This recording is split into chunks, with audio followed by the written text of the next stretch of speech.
बच्चे से सवाल करूं कि मुल्क की आज़ादी में मुसलमानों का क्या योगदान है तो कहेगा अच्छा देख के बताएंगे, मोबाइल पे देखेंगे, इमाम साहब से पूछेंगे, पढ़े लिखे आदमी से, मास्टर साहब से पूछेंगे।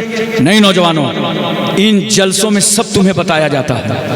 ये कॉन्फ्रेंसें इस वक्त इतनी तुम्हारी ज़रूरत है, सब कुछ तुम्हें समझा दिया जाता है। ये भारत ऐसे नहीं आज़ाद हुआ है, मुसलमानों ने बहुत कुर्बानियाँ दी हैं। अगर हमारी कुर्बानियाँ देखना है तो आज मैं तुम्हें कह रहा हूँ, दिल्ली चले जाओ और इंडिया गेट को देख लो जाके। 65,000 मुसलमानों के नाम लिखे हैं जिन्होंने मुल्क के लिए कुर्बानी पेश की। हमारी आबादी 20%, लेकिन वतन की आजादी में हमने 40% हक अदा किया। और कौन नहीं जानता हमारे उलमा ने जो कुर्बानियां दी। अल्लामा फजल हक खैराबादी को इन्होंने तो अंग्रेजों के खिलाफ फतवा जिहाद सादिर कर दिया था कि अंग्रेजों से मुल्क छुड़ाओ मुसलमानों, तुम पर वाजिब है कि इनके खिलाफ जंग करो और मुल्क को आजाद कराओ। और ये फतवा दिया कहां से था? किसी यूनिवर्सिटी, कॉलेज और स्कूल से नहीं, मदरसे की चटाई में बैठकर। आज तुम्हारी निगाह में मदरसे की कोई हैसियत नहीं, मदरसे में बैठ करके दिया था। इसीलिए मैं कहता हूं, अगर भारत में ये मदरसे ना होते तो हिंदुस्तान आजाद ना होता। तो जब उन्होंने फतवा सादिर कर दिया तो उन्हें अंग्रेजों ने सजा दे दी और काले पानी की सजा दी। इंडमान जजीरे में जाके रखा गया। वहां जाकर अल्लामा फजल खैराबादी ने अंग्रेजों से कहा, वतन से मोहब्बत करता हूं, उसकी सजा दे रहे हो, अच्छा एक कलम दे दो, कागज दे दो ताकि अपने वतन की तारीख लिख दूं। अंग्रेजों ने कहा था, अल्लामा साहब ये कोई गेस्ट हाउस नहीं है, कैद खाना है, न कलम मिलेगी न कागज। उस वक्त अल्लामा फजल खैराबादी ने कहा, तुम मेरे हौसले को कमजोर नहीं कर सकते।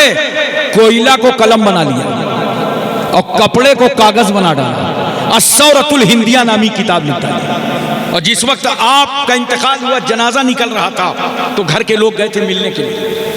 जब वहां पहुंचे तो क्या देखा, अल्लामा फजल खैराबादी का जनाजा निकल रहा है। लोगों ने कहा, तुम्हारा बेटा तो मर गया, इंतकाल कर गया, वतन की मोहब्बत में चला गया। घर के लोगों ने आंखों के आंसू पोंछते हुए कहा था, बेटा नहीं रहा, लेकिन ये मुल्क अंग्रेजों की गुलामी से आजाद हो जाएगा। मेरा बेटा मरते मरते आजादी का पाठ पढ़ा के चला गया। मुफ्ती इनायत अहमद साहब काकोरवी को कौन नहीं जानता? जब वो काले पानी की सजा काट के निकल रहे थे तो उनके दोनों हाथों में किताबें थी। एक हाथ में तवारीख हबीब-ए-ला, एक हाथ में इल्मुस्सेगा। ये किताबें आज अरबी मदरसों में पढ़ाई जाती हैं। समझ में आ रहा है मुसलमानों, तुमने कितनी कुर्बानी दी है इस वतन को आजाद कराने के लिए। मौलाना लुत्फुल्लाह शाह अलीगढ़ी को कौन नहीं जानता? ये मौलाना सैयद अहमद अशरफ कचौचवी के उस्ताद हैं, जिन्होंने इशार पेश किया, तब जाकर के ये वतन आजाद हुआ। मौलाना सैयद काफी मुरादाबादी को मुरादाबाद के चौराहे पर अंग्रेजों ने फांसी के फंदे पर लटकाया था, तो उस वक्त आला हजरत फाजिल बरेलवी बरेली में कह रहे थे, ए लोगो, सैयद साहब की रगों में पहले ही से खूने हाशमी मोजज़न था, लो वतन पर कुर्बान हो गया। मौलाना फैजुर रसूल बदायूनी, मुफ्ती सदुद्दीन आजुर्दा, मौलाना लियाकत अली साहब इलाहाबादी, हमारे इन बुजुर्गों ने, अकाबिरीन ने कुर्बानियां दी हैं, तब भारत आजाद हुआ है। बहादुर शाह जफर के 2 बच्चों की गर्दनें काट करके दस्तरखान पर रखी गई थी, तब हिंदुस्तान आजाद हुआ है। हमारी माएं बेवा हुई हैं, तब भारत आजाद हुआ है। हमारे बच्चे यतीम हुए हैं, तब हिंदुस्तान आजाद हुआ है। इसलिए हम बताना चाहते हैं, जान और दिल से जिंदा रहो मुसलमानों, और बता दो इन्हें कि हम भारत के किराएदार नहीं हैं, बल्कि भारत के हिस्सेदार हैं, जमींदार हैं, हकदार। और पढ़ाई की तरफ बढ़ जाओ, अपनी मालूमात रखो, इल्म हासिल करो, इल्म में पीछे न रहो। हिंदुस्तान में तो जानते हो मुसलमान का दूसरा नाम क्या है? जाहिल। कितने अफसोस के साथ ये कहना पड़ता है। अपने एक बच्चे को तो पढ़ाओ कम से कम। मैं मुसलमानों तुमसे गुजारिश करता हूं, तालीम ही वो चीज है जिसके जरिए से हम भारत में कामयाब हो सकते हैं।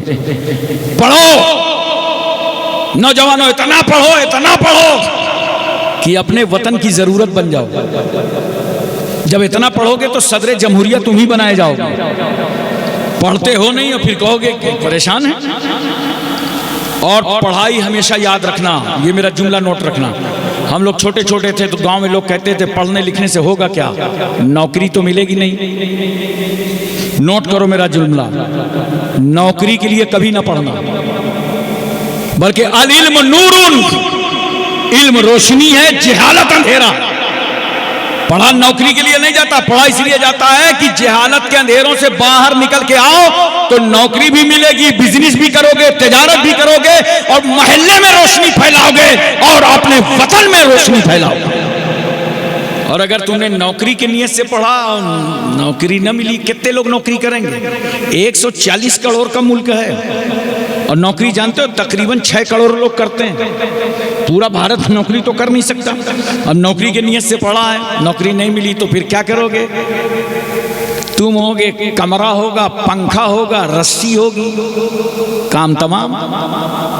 यही लोग कर रहे हैं, खुदकशी कर रहे हैं, क्योंकि जिस काम के लिए पढ़ा था वो काम ही मकसद नहीं पूरा हो रहा। तो मुसलमान कभी नौकरी की नीयत से नहीं पढ़ता, वो पढ़ता इस नीयत से है कि इन अंधेरों को हटा के हमें उजालों में आना। रोटी कपड़ा मकान का शौक कम कर दो और पढ़ाई का शौक रखो, इसमें तुम्हारे लिए बड़ी आफियत है। ये इतनी बड़ी बड़ी कॉन्फ्रेंसें इसीलिए की जाती हैं कि नौजवानों को मैसेज जाए, नौजवानों के हौसले बढ़े, उनका दिलो दिमाग ताजा हो। इसलिए मैं तुमसे गुजारिश करता हूं, पढ़ो मोहब्बत से। मुसलमान करते क्या हैं? हाई स्कूल इंटर तक पढ़ते हैं। ज़्यादातर हमारे बच्चे इंटर तक पढ़ेंगे और वो भी फेल हो जाएंगे, घर में आके रोएंगे। माँ पूछ रही क्या हुआ? अम्मा फेल हो गए। क्यों बेटा, मेहनत तो करते थे। तो अब जवाब क्या दे रहा है? अरे मुसलमान है ना, देखा कैसे भेदभाव की बात कर रहा है, नफरतों की बात कर रहा है। अबे तेरा नाम लिख के नहीं गया था इम्तिहान में, रूल नंबर गया था। माँ बाप को बेवकूफ मत बना, कंपटीशन का जमाना है, जो जितनी मेहनत करेगा उतना ही वो कामयाब नजर आएगा।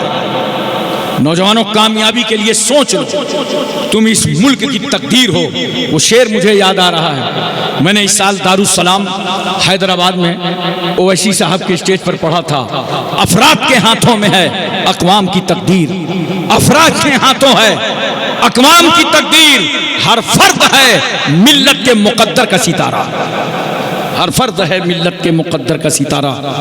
दोस्तों, मोहब्बतें पैदा करो, खुद इस्लाम पर गामजन रहो और खुद सच्चा पक्का इस्लाम समाज को दिखाओ। तुम चल रहे हो कहीं, निगाह नीची हो, दुनिया समझ जाए मुसलमान जा रहा है। बोलो, मैं ग्वालियर जा रहा था तो झांसी से मेरी ट्रेन चली, ये तकरीबन 30 साल पहले की बात बता रहा। स्लीपर में मैं था, सामने 4-5 लड़के आए, वो बैठ गए और बैठने के बाद थोड़ी देर के बाद इतनी मोटी गड्डी निकाला और आपस में बांटते रहे और 10 मिनट के बाद शोर हुआ, सबने 10-10 रुपया निकाला, एक ने कब्जा करके रख लिया। अबे मैंने कहा इतना इजी बिजनेस, इतनी जल्दी तो अब रसीद काटने में पैसा नहीं आता। सेक्रेटरी साहब, कुछ लोग उधार कटा लेते हैं, इतनी जल्दी पैसा। मैं उन्हें देखता रहा, ग्वालियर करीब आया तो मैंने उनसे पूछा मुझे शंकरगढ़ जाना है, रास्ता क्या है? तो एक बच्चा कह रहा है क्या जलसे में जा रहे हैं क्या? हमने कहा हाँ जलसे में जा रहे हैं। कहा जलसा तो हम ही लोग करा रहे हैं। तो मैंने कहा क्यों, तुम मुसलमान हो क्या? अरे बोला हजरत पक्का मुसलमान, अब्बा मुसलमान, अम्मा मुसलमान, हम लोग मुसलमान हैं, आपने हमें मुसलमान नहीं समझा। मैंने कहा भाई मैं कैसे समझता, तुम खड़े खड़े पेशाब कर रहे थे, खड़े खड़े पानी पी रहे थे और पेशाब ऐसा कर रहे थे कि आधा पेशाब तुम्हारे कपड़ों में आ रहा था। और सरकार सल्लल्लाहु अलैहि वसल्लम फरमाया इस्तंज़िहु अनिल बौल फ़इन्नहु आम्मतु अज़ाबिल क़ब्र मिन्हु, ऐ लोगों बचो पेशाब की छींटों से, आम तौर से अज़ाब क़ब्र इसी से आता है। तो मैं कैसे मुसलमान समझता? तुम जुआ खेल रहे थे, ताश के पत्ते खेल करके जुआ खेल रहे थे, मैं कैसे समझता तुम्हें मुसलमान? एक बोला बहुत जिद्दी मौलवी है, मानेगा नहीं। मैं पहुंच गया अपने रूम पे तैयार होकर के। थोड़ी देर के बाद 4 लड़के आए, बढ़िया सफ़ेद कुर्ता पैजामा, जालीदार टोपी और मजमुआ अतर लगा वगा करके आए। और आने के बाद हजरत अस्सलाम वालेकुम, अस्सलाम वालेकुम, अस्सलाम वालेकुम। मैंने कहा भाई अस्सलाम वालेकुम, सलाम, खैरियत? कहा वही मुसलमान हैं जो ट्रेन में मिले थे, आप मान ही नहीं रहे थे। तब बड़े प्यार से उन बच्चों को बैठा के मैंने समझाया था। मैंने कहा बच्चों समझो, और आज आपको भी बता रहा हूँ, नौजवानों को बता रहा हूँ, इस्लाम तारुफ कराने की चीज़ नहीं है कि आप तारुफ कराएं और बताएं कि मैं मुसलमान हूँ, मैं मुसलमान हूँ, मैं मुसलमान हूँ। नहीं, इस्लाम अपनी ज़ात में दिखाने की चीज़। तुम्हारा लिबास बताए तुम मुसलमान हो, अजान हो मस्जिदों की तरफ दौड़ जाओ पता चल जाए तुम मुसलमान हो, जलसे में तुम्हें आवाज़ दी जाए तहारत के साथ आ जाओ दुनिया समझ जाए मुसलमान है, रास्ते में चल रहे हो निगाह नीची हो दुनिया समझ जाए कि तुम मुसलमान हो। मुसलमान होना इस्लाम दिखाया जाता है, बताया नहीं जाता। इस तरह जिंदगी गुजारो और इस तरह अपने आप को सच्चा पक्का मुसलमान बनाओ। अब जरूरत है कि हम इस्लाम के पूरे सांचे में ढल जाएं। देखो मेरे पैगंबर सल्लल्लाहु अलैहि वसल्लम ने जितने समाज के हुकूक अता किए, आप नबी करीम सल्लल्लाहु अलैहि वसल्लम को पढ़िए, सीरत तैयबा को, उलमा से सुनिए, इन जलसों में शिरकत किया कीजिए तो आपको पता चलेगा किस तरह इस्लाम आगे बढ़ता चला गया।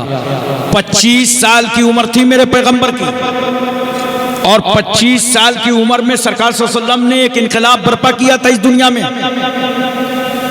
नबी करीम सल्लल्लाहु अलैहि वसल्लम ने जब आंख खोला मक्के के समाज के सामने तो क्या देखते हैं रसूल सल्लल्लाहु अलैहि वसल्लम कि मक्के के लोग एक बेवा औरत को मनहूस समझते हैं। अगर शौहर मर जाए ना तो उसको क्या करते थे, 4 दीवारियों में कैद कर देते थे और कहते थे तू सामने मत आना। कोई आदमी अगर बेवा को देख लेता था तो वो वापस चला जाता था, कहता था आज कारोबार में मत जाओ, आज तजारत में कोई फायदा ना होगा। मैंने एक बेवा को देखा है, इतना रुलाया गया था समाज में इस बेवा को, सुनो रूह निकल जाए तो एक बार मौत, और अगर किसी के एहसास को ललकारा जाए तो हर सेकंड में। सहेली की बारात आई है, शहनाई बज रही है, हाथों में मेहंदी लगी है, मगर बेवा अपने घर में तड़प रही है, रो रो के कहती है परवरदिगारे आलम मेरे शौहर का इंतकाल हो गया तो मेरा कसूर क्या था, मेरी खता क्या थी, मेरा जुर्म क्या था। अब मैं किसी के घर की रहमत बरकत नेमत बीवी नहीं बन सकती। समाज रुला रहा था इस बेवा को। 25 साल का पैगंबर मक्के के समाज पर खड़ा हुआ और नबी सल्लल्लाहु अलैहि वसल्लम फरमाते हैं, ए लोगों आप कोई बेवा रुसवा न होने पाएगी।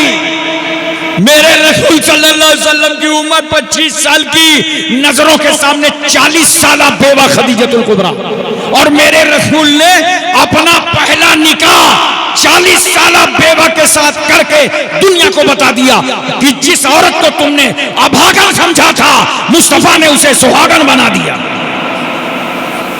देखो मेरे सरकार सल्लल्लाहु अलैहि वसल्लम ने। और एक बात और सुनो, नबी करीम सल्लल्लाहु अलैहि वसल्लम ने जो निकाह फरमाया, नींद तो नहीं आ रही आपका? नहीं बताइए, मोहब्बत से बताइए, उसका इलाज भी मेरे पास है। नींद तो नहीं आ रही किसी को? तवज्जो कीजिए जरा सा।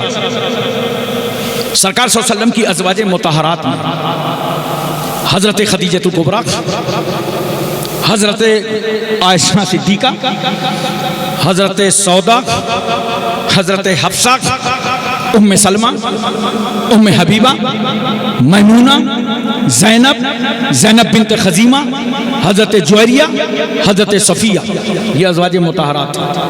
रसूल सल्लल्लाहु अलैहि वसल्लम ने बेवा से निकाह किया। तवज्जो कीजिए, वहीं मेरे पैगंबर ने तलाक शुदा से निकाह किया।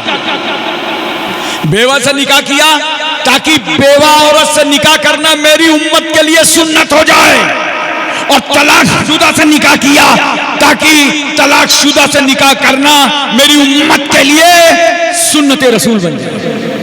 अब मुझे बताओ, जिस बेवा को मुस्तफा ने नवाजा हो, जिस तलाकशुदा औरत से रसूल ने निकाह करके इज्जत दी हो, अरे वो बेवा और वो तलाकशुदा औरत आई लव मोहम्मद न कहेगी तो कौन कहेगा?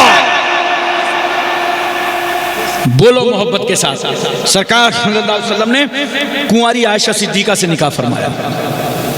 ताकि मेरी उम्मत के लिए कुंवारी औरत से भी निकाह करना सुन्नत रसूल बन जाएगा। अच्छा, एक बात और सुन लो यहाँ पर, फिर मैं वही कहूँगा कि इन जलसों से सीख के जाया करो। इस्लामिक कॉन्फ्रेंस में आए हो, मेरा तो मिजाज है कि हमेशा अल्हम्दुलिल्लाह मैं इस्लाम सामने रखता हूँ, इस्लाम समझाने की कोशिश करता हूँ। तवज्जो कीजिए, अल्लाह के रसूल सल्लल्लाहु अलैहि वसल्लम ने हजरत आयशा सिद्दीका से जो निकाह फरमाया तो उम्र कम था। इसको लोग कितना वावैला करते हैं, कितना वावैला करते हैं, लेकिन पूरी बात उन्हें नहीं मालूम। निकाह कम उम्री में हुआ था, मगर रुखसती मुकम्मल उम्र में हुई थी। बोलो मोहब्बत से सुभान अल्लाह। और देखो, उम्र कम होती है तो दिमाग अच्छा काम करता है, दिमाग बहुत अच्छा काम करता है। अब हम लोगों का दिमाग उस तरह थोड़ी काम करेगा जैसे 20 साल वाले का, 25 साल वाले का, 30 साल वाले का दिमाग होगा। जैसी उम्र बढ़ेगी तो दिमाग कमजोर होता है। बोलो, जबरदस्ती की बात नहीं है, बिल्कुल एक सच्चाई है और हकीकत है। अब मैं आपको बताता हूँ, 1,24,000 कौंपेश सहाबा किराम को अल्लाह के रसूल सल्लल्लाहु अलैहि वसल्लम ने पढ़ा लिखा के तैयार कर दिया दीन की तबलीग के लिए, दीन को फरोग देने के लिए। लेकिन कुछ मसाइल ऐसे होते हैं जिनका ताल्लुक खालिस औरतों से होता है, पढ़े लिखे लोग जानते हैं। जरा मेरी बात पे तवज्जो कीजिए, अगर आप न करेंगे तो ये तो समझ ही ना पाएंगे, क्योंकि कल आप ही से पूछेंगे कि हजरत इसको क्या बयान कर रहे थे। देखो, कुछ मसाइल औरतों के होते हैं जो फ़िक़्ह की किताबों में देखो, हिदाया में, कुदूरी में, शरह वक़ाया में, नूरुल इज़ा में, तो बाज़ाब्ता मुसन्निफ़ीन ने उसका बाब बांधा है किताबुत तहारत के तहत। बाबुल हैज़ है, बाबुल निफास है, औरत कब पाक होती है, कब नापाक होती है, सारे मसले किताबों में पढ़ाए जाते हैं। तो कुछ मसाइल औरतों के होते हैं। एक बात, उन मसाइल को औरतें बहुत अच्छा दूसरी औरतों को समझा सकती हैं। और दूसरी बात सुनो, घर के अंदर जो रसूल सल्लल्लाहु अलैहि वसल्लम हैं,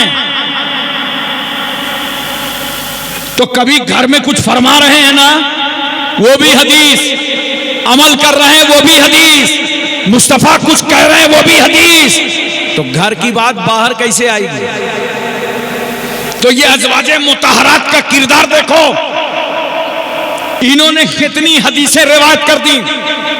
हजरत सौदा ने 5 हदीसें रिवायत फरमाई, हजरत आयशा सिद्दीका ने 2210 हदीसें रिवायत फरमाई, हजरत हफ्सा ने 60 हदीसें रिवायत फरमाई, उम्मे सलमा ने 378 हदीसें रिवायत फरमाई, उम्मे हबीबा ने 65 हदीसें रिवायत फरमाई, हजरत मैमूना ने 76 हदीसें रिवायत फरमाई, हजरत ज़ैनब ने 11 हदीसें रिवायत फरमाई, हजरत जुवैरिया ने 60 हदीसें रिवायत फरमाई, हजरत सफिया ने 10 हदीसें रिवायत फरमाई।